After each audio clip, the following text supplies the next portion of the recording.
POTV Go app එක දැන්ම දාගන්න.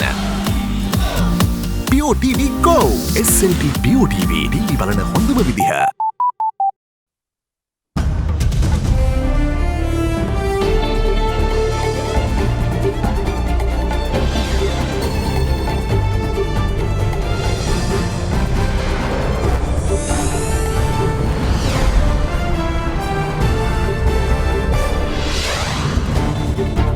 Tonight, prejudiced action. Sri Lanka hits back at UN Special Advisor duo over report on minority strife. Alienation is not the way forward. The Prime Minister is appreciative of the Muslim community's input in introducing reforms. There is one instance in which the ISIS has not got the support of the Muslim community. We must maintain it that way. Alarms all around. Media report casts doubt over the arrested suspect in Myanmar. Kerala, meanwhile, on high alert. All that and much more coming up on First at 9 this Saturday, the 25th of May 2019. AdaDerana ඇතුළත ඉදීම සමනය කරන අතර විනාඩි 5කින් ක්‍රියා කිරීම ආරම්භයි. AdaDerana දිවියට නව දිරයක්. AdaDerana වෙතින් එසේ කැක්කමට විශේෂඥයා AdaDerana Headfast ඉක්මනට සහනය අදම අත්විඳින්න. From AdaDerana, this is AdaDerana First at 9. Live from Studio 24 in Colombo. Good evening and welcome to First at 9. I'm Dhamke Kanayaka. Now there's some confusion over the Sri Lankan suspect reportedly arrested in Myanmar over the Easter Sunday attacks. Meanwhile, South India is also on high alert. All that on the way. Now, as the crackdown on suspects involved in the Easter attacks continue, a search operation was conducted by the army in the districts of Colombo, Gampaha, Puttlam and Kurunegala. Among the suspects who were taken into custody today was a custodian of an Arabic college in Madampe. His laptop had a video of a lecture delivered by Zaran Hashim. The army conducted door-to-door inspections in several areas of the island today, particularly in the districts of Colombo, Gampaha, Puttlam and Kurunegala. A special search operation was also conducted on all houses, shops and warehouses at Puakpitiya, Talduwa and Koskama in Avisavilla. Meanwhile, a garment and headgear similar to that of army attire was discovered during search operations in the areas of Mattegoda, Makumbura and Kahatudua. Vehicles travelling in these areas also underwent inspections today. Meanwhile, a live hand grenade was discovered along Pipe Road in Koswata, Battarmulla. The bomb disposal unit of the Police Special Task Force took measures to defuse the grenade. Meanwhile, search operations in the Kurunegala district led to the arrest of 9 suspects today. Search operations were also conducted in Mahawava, Miriswata and Madampe Old Town in Puttlam. During the operation, a custodian of an Arabic college in Madampe was taken into custody for having a video of a lecture given by Zaharan Hashim in his laptop. A section of the Mathura town was also subjected to a search. It led to the arrest of 4 persons for possessing garments similar to the army uniform. Illegal compact discs too were found in their possession.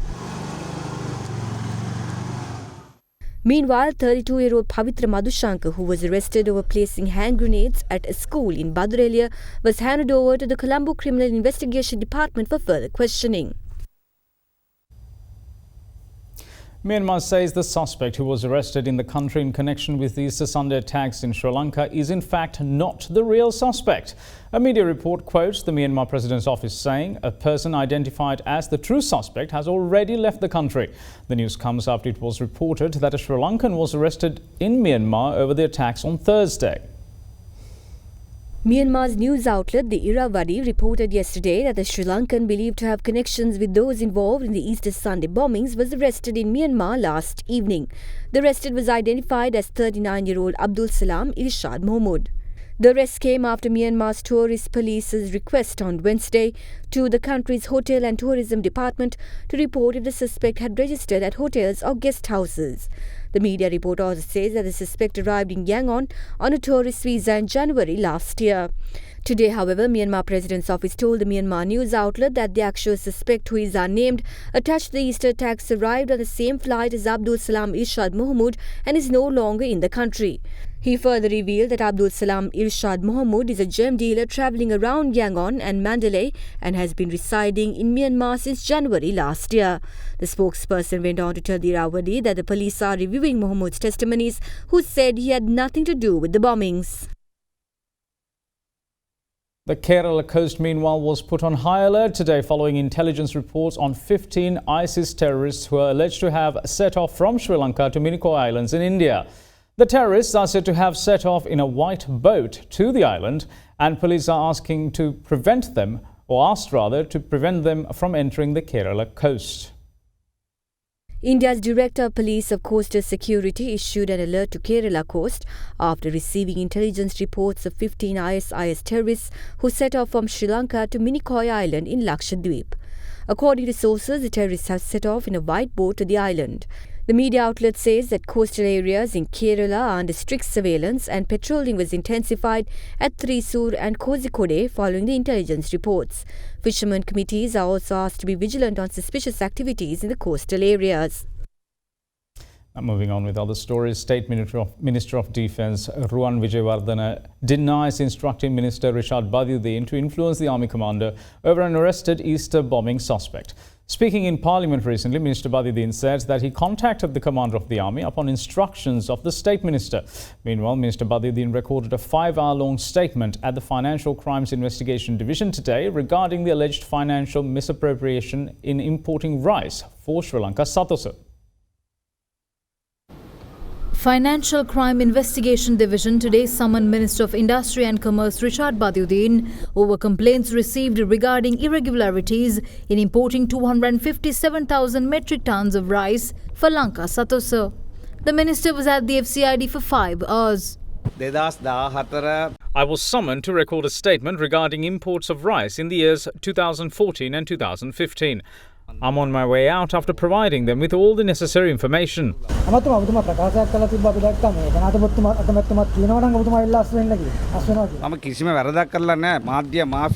haven't done anything wrong. It's the media mafia that has made me a culprit. I've done nothing wrong, so why should I resign? I will answer to the select committee that has been appointed.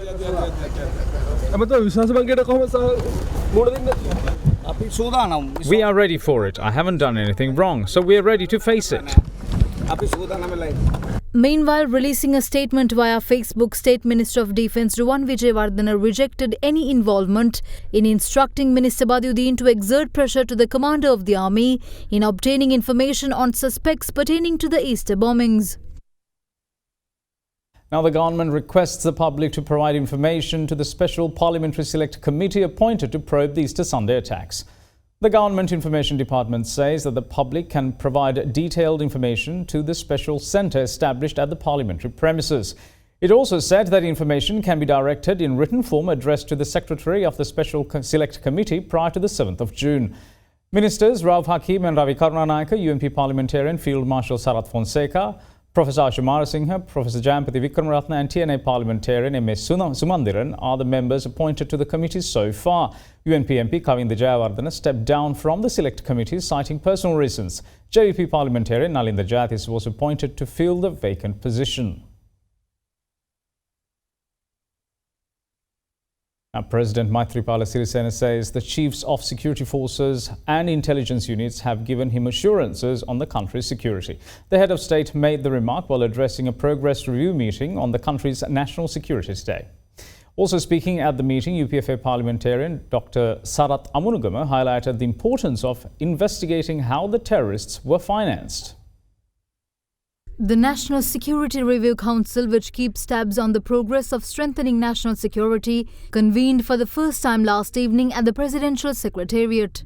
Religious leaders including Mahasangha, the Speaker, the Prime Minister, senior parliamentarians, governors, representatives of political parties, including leaders, vice-chancellors of state universities, the Defence Secretary, Chief of Tri-Forces and other security forces participated in this council. පාර්ලිමේන්තුව තුළ සහ මාධ්‍ය තුළත් The Parliament, media and the public suggested that the scope of National Security Council be widened to include more views on national security given the situation of the country. The heads of security forces and intelligence units have informed us that the security of the country has turned better. Your ideas are very important in strengthening national security. We hope to convene this council once a month. මාසයකට වරක් අපි කැඳවන්නටයි. මේක දේශපා I believe that we should look at this issue giving prominence to the country and the real issue without involving politics. මගේ විශ්වාසය. මේ දින කීපය තුළ අපිට අවස්ථාවක් ලැබුණා. We got the opportunity to speak to a number of ambassadors and high commissioners on the situation of the country recently. All of them are satisfied with the country's security. China, India and United Kingdom comprise of half the number of tourists who visit Sri Lanka. I think the tourism industry can be revived if travel restrictions imposed by those countries can be lifted. සංචාරක ව්‍යාපාරය ඉතාමත්ම ඉක්මනින් යථා තත්ත්වයට පත් කරගන්න පුළුවන්. මාධ්‍ය හැසිරීම සහ සමාජ It is evident that the government has failed to monitor social media or to guide it in the right direction. It is social media which infuriate people and make them take wrong decisions. මිනිස්සු කෝප කරවලා එක විදියට මිනිස්සු එළියට ගන්නේ. පල්ලිය නැත්නම් කෝවිල පරීක්ෂා කර ඒවත් අවශ්‍යයි. It is important to search mosques. However, most importantly, we should investigate how these terrorists were funded. Although there are various legal alleys to take action on such issues like the Money Laundering Act, none of them are enforced. Therefore, we should investigate as to how money circulate in this country. මුදල් සංසරණය වෙන්නේ කොහොමද? I must concede, and we must all acknowledge, that the security forces and the police have done their very best after the attacks occurred in such a manner as to give people in this country a great deal of confidence. And I don't think we can lose our guard. As long as these questions remain unanswered, we have not yet been able to come to a conclusion in regard to what really happened. All that we can do to ensure that we do not make any further mistakes is to be sure that security is maintained at the highest level at all times in all places. Secondly, that we unite the people of our country, the Sinhalese, the Tamils, the Muslims, the Burghers, everyone, of whatever religion. And we come together as a united people and stand together as a united people. Prime Minister Ranil Wickremesinghe urges the Sri Lanka Podujana Peramuna to participate in the Parliamentary Select Committee appointed to probe the Easter Sunday attacks. Speaking at a discussion held at Temple Trees in Colombo today, he added that the proceedings of the committee will be open for media. The Premier also highlighted the importance of not shunning the Muslim communities since the so-called ISIS terrorists never had their backing. We now have to take certain measures of counter-terrorism to ensure that the country will not face counter-terrorism again, and I can tell you we are now discussing the measures that have been taken and will be presented. We have also had the help of the Muslim community in bringing about many changes. At their suggestion, the Madrasa Education Bill, not allowing Sharia universities, ensuring that name boards, government name boards, are in only the 3 national languages of Sri Lanka. And that support, because this is one instance in which the ISIS has not got the support of the Muslim community. We must maintain it that way and not allow extremism to come in, racial and religious hatred to come in, whereby driving some people to the other side. I know that a lot of people have lost their confidence, not only in the government but in the political system. We have to win your trust back. So we want all matters investigated, and we will also appoint a select committee of Parliament to look into all the incidents and circumstances surrounding the Easter bomb blast. When the motion was approved and the Speaker was naming the members, selecting the members, I made a request from the Speaker, kindly give us an interim report, firstly, on Minister Rishad Baduddin. Allegations have been made against him by the media of helping some of the people, the terrorists. Minister Rishad Baduddin has replied saying that he did not help anyone and the allegations are false. Therefore, this is a good fora to investigate these charges. I am sorry that the members of the port tour have decided not to participate. I would urge them again to rethink that decision. But we want this to be transparent as possible. Therefore, for the first time, the Speaker, after discussing with us, had decided to allow the media to cover the total proceedings, the evidence being given, the people being questioned, and the answers that they will give. Committee reports then will also have to reflect the proceedings and the actual temperament of the country. Parliamentarian Venerable Athuraliye Ratanathera assures that a number of policy decisions will be taken in the near future geared towards uprooting extremism from Sri Lanka. A group of Buddhist clergy held discussions with the Archbishop of Colombo today, and following the talks, Venerable Ratanathera heralded the readiness to take to streets if the government fails to act on the no-confidence motion tabled against Minister Rishad Badiuddin. Meanwhile, Dr. Bellangwila Dhammaratanathera sounded the alarm over a concerted effort to hand over 2 million acres of land to foreign companies. Among the several important facts we discussed were the economic corridor stretching from Colombo to Trincomalee being made under US influence. Under the guise of this corridor, foreign companies will get their hands on 2 million acres of the country's land. This is a severe threat to the independence of this country. People should be aware of this matter, and the government should be informed of the severity of this.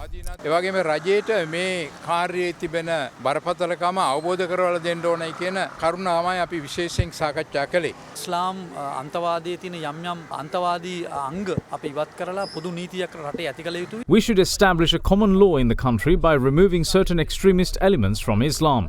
Our country also needs a national policy, and we intend to immediately legalize laws and regulations towards that end. We mainly focused on preparing laws to change religious extremism that exists in Sri Lanka. A number of important policy decisions will be taken in the coming week. Venerable Ratanathera also commented on the no-confidence motion tabled against Minister Rishad Badiuddin. If the government fails to take action over the no-confidence motion, we are ready to take to streets along with the general public. We hope that democracy will be respected. Now, Sri Lanka has hit back at the UN's Special Advisor Duo's statement, which said attacks on religious minorities in Sri Lanka is pushing the country backwards. Sri Lanka's permanent representative to the United Nations in New York, Ambassador Dr. Rohan Pereira, accused the UN of sensationalism while chastising the body for using an oversimplified narrative to characterize the matter. Issuing a media communique yesterday, he went on to say that the US Special Advisor's comments skew the situation on the ground and interprets post-April 21st events through a narrow prism of stereotypical labels while disregarding the deeper and more nuanced issues at play. On the 13th of May, UN Special Advisor on the Prevention of Genocide Adama Dieng and UN Special Advisor on the Responsibility to Protect Karen Smith issued a joint statement on attacks against religious minorities in Sri Lanka. The two UN Special Advisors noted that these attacks are pushing Sri Lanka backwards and that the government needs to give the example that it will not tolerate the spread of prejudice and hate among groups within its population.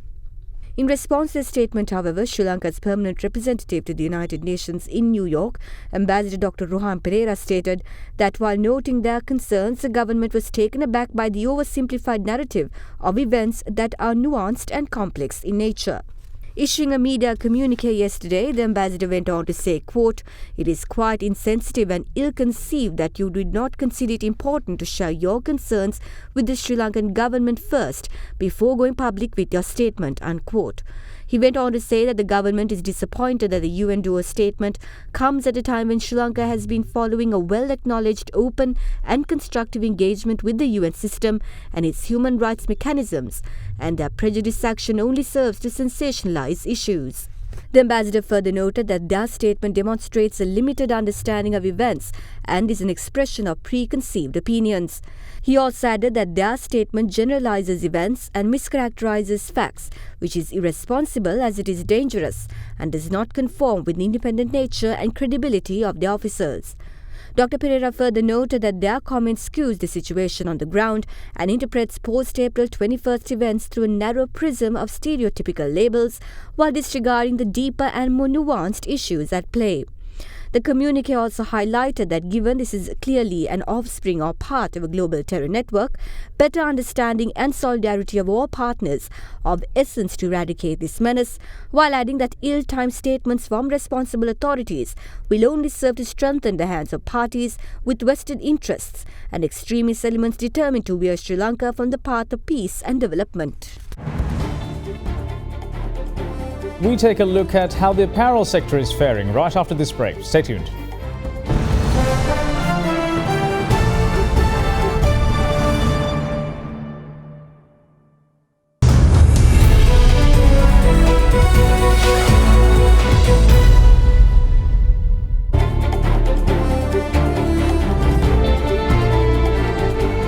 Welcome back. You're watching First at 9. Now, the recent spate of terror attacks in Sri Lanka dealt a major blow to the country's economy, with the tourism industry in particular suffering the most. Exports in general also suffered owing to the security situation which prevailed in the aftermath of the attacks. But despite some initial troubles following the attacks, the country's apparel sector has emerged unscathed. Speaking to First at 9, immediate past chairman of the Sri Lanka Apparel Exporters Association, Felix Fernandez, said that there were no changes to orders placed by foreign countries. He, however, pinned several pressing issues which may arise owing to other manifestations which may indirectly have an impact on the sector. The immediate problem that we encountered was that a lot of factories had to be closed for a few days, and that resulted in losing some working days for us, and some of our exporters, they had to send the shipments by air, which means additional money. So that was the main problem. There are some travel advisories, so some of the buyers, they are not eager to come to visit Sri Lanka. So we have found some alternatives. Some of us, we are going to some countries like Hong Kong. We go to meet the buyers. Considering the future orders and the order situation, unlike the tourism sector, some other sectors, we don't have an immediate threat. But the order situations, we haven't seen any change, so it looks good.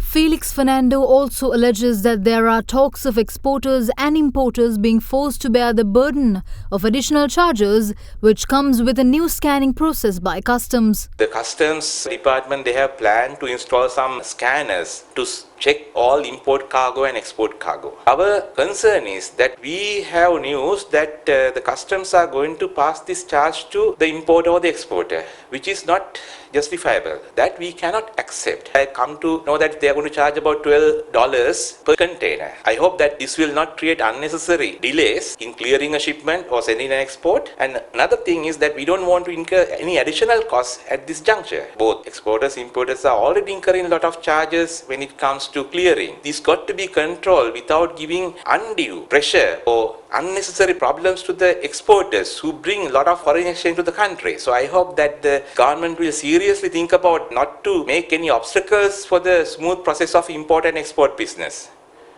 According to Fernando, even the resignation of Theresa May as British Prime Minister could have an impact on the import and export sector. Our main problem is now we have heard the news that Theresa May's resignation. With this, we are not sure that how easy, how difficult for us to go ahead, especially considering that out of our apparel exports, nearly about 16% goes to UK. British authorities have given the assurance earlier, whether it's a soft exit or hard exit, that we will continue to enjoy the similar preferences, that the GSP Plus facility be continued. So we hope that we will not have any impact from that.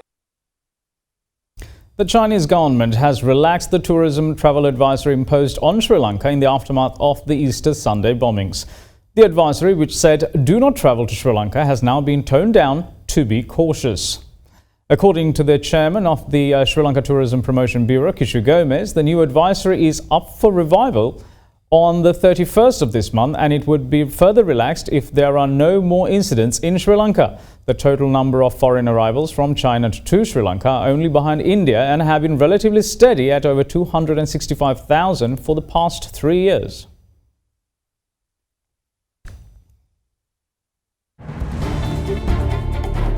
We have news from overseas coming up on the other side of this break. Stay tuned.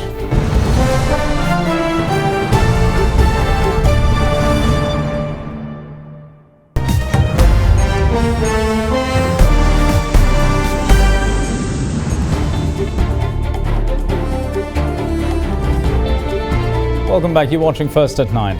Now, the race for UK's next Prime Minister has barely begun after incumbent PM Theresa May announced her resignation yesterday, and members of the British Conservative Party are already calling for their next leader to be someone capable of leading the country out of the European Union. Among the candidates, Boris Johnson, the former Foreign Secretary, who is pro-Brexit, is expected to be a front-runner. Jeremy Hunt, the current Foreign Secretary, who supported Britain remaining in the EU in the 2016 referendum, is also believed to be another candidate. Analysts say that a new PM is expected to be picked by the end of July, but whoever May's successor will be, he or she is expected to, or in fact, he or she is going to face some or same political chaos brought on by the EU withdrawal plan. So she ends up pleasing nobody. She neither pleases those who want a hard Brexit in her own party and those on the opposition backbenchers and the opposition parties who want a soft Brexit. And in the end, they all vote against her bill, but never in favour of her proposals, but never in favour of anything else. Well, this is a sad day in a way, but I called for a year for the Prime Minister to resign, so I mustn't be a hypocrite. I called for this. What I think is important now is that we rapidly move on to pick a new Prime Minister, someone that voted for Brexit in our referendum 3 years ago, someone that really believes in Brexit, and someone that can lead us out of the European Union as scheduled on the 31st of October. At least 20 people, most of them students attending private tuition classes, have died in a fire in India. Students were seen jumping and calling from the commercial building in the western city of Surat. The fire is believed to have been started by an electrical fault in the air conditioning units. Police said one of the owners of the tuition centre had been arrested. Surat Police Chief told reporters that 3 people in total had been charged with culpable homicide and that 2 others would be arrested soon. At least 20 other people suffered serious injuries in the fire and were being treated in hospital in Gujarat. And that's it from all of us here at First at 9. Thanks for watching. Bye-bye.